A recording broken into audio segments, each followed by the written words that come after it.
بسم اللہ الرحمن الرحیم۔ السلام علیکم۔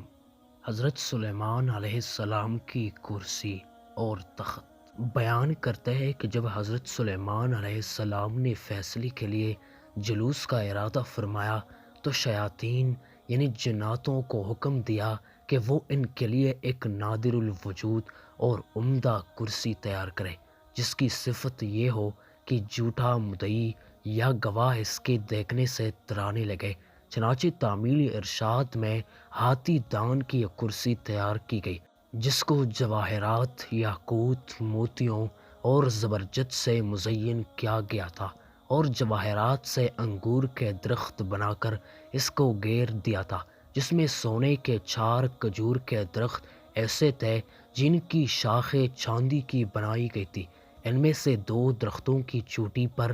2 گدھ بنائے گئے تھے، اور اس کرسی اور تخت کے دونوں گوشوں پر سونے کے 2 شیر تھے، جن کے سروں پر سبز زمرد کے ستون نصب کیے گئے تھے۔ اس طرح شیاطین نے اس تخت کو ایسے سخت پتھر پر رکھا تھا جس کے نیچے سونے کا ایک شردہ بنا تھا جو اس تخت کو گھماتا تھا۔ چنانچہ جب حضرت سلیمان علیہ السلام اس کے نیچے کے درجے پر چڑھتے تھے تو وہ کرسی اور تخت اپنے اس تمام سامان کے ساتھ جو اس سے متعلق تھا چکی کی طرح گردش میں آ جاتا تھا، اور گدھ اور مور اپنے بازو پلاتے تھے۔ نئے شیر اپنے ہاتھ پلا کر دموں کو زمین پر مارنے لگتے تھے، اور ہر درجہ میں صعود پر یہی کیفیت پیدا ہوتی رہتی تھی، یہاں تک کہ جب حضرت سلیمان علیہ السلام بالائی منزل پر پہنچتے تو دونوں گدھ مشک و عنبر تیزی کے ساتھ تاج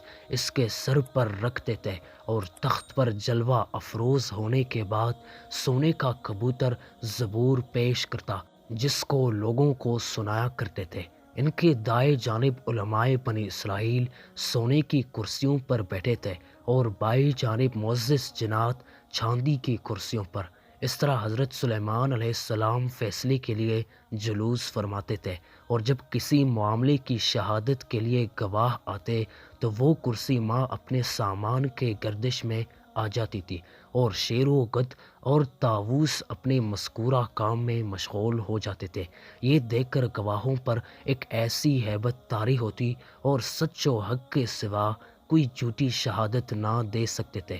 بس جب حضرت سلیمان علیہ السلام کا انتقال ہوا تو اس کرسی کو شاہ بخت نصر نے اپنے قبضے میں لے لیا، مگر جب اس نے اس پر چڑھنے کا ارادہ کیا تو ایک شیر نے اپنے دائیں ہاتھ سے بادشاہ کی پنڈلی اور قدم پر ایک ایسی چھاپ ماری جس کے باعث وہ کرسی پر چڑھ نہ سکا، اور اسی ضرب کی کرب و بے چینی میں مبتلا ہو کر مر گیا، اور وہ کرسی شہر انطاکیہ